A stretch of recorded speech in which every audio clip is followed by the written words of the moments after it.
to move in with him and split the rent. But on the first night that young man moved in, the two young students began to realize there was something terribly wrong with the house. That night, the student woke up quite terrified from a nightmare he'd been having. He tried to get out of bed to go into the kitchen to grab a drink of water and calm him down. He found a heavy weight settling on his chest, making it difficult for him to breathe. And slowly he began to get the sensation of hands closing around his neck, choking him. And just before he blacked out, he woke up. Once again, he tried to get out of bed to go and get a glass of water, but again felt that sensation of a weight pressing against his chest, making it difficult for him to breathe.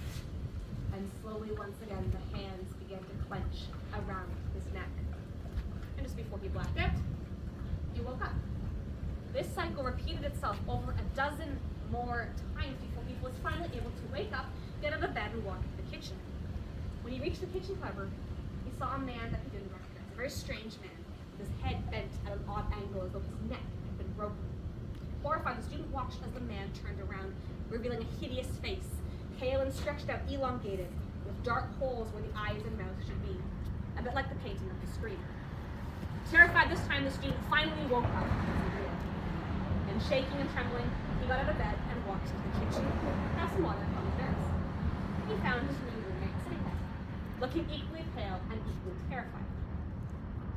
I just had the most terrifying nightmare I have to tell you about, he confessed to his new roommate.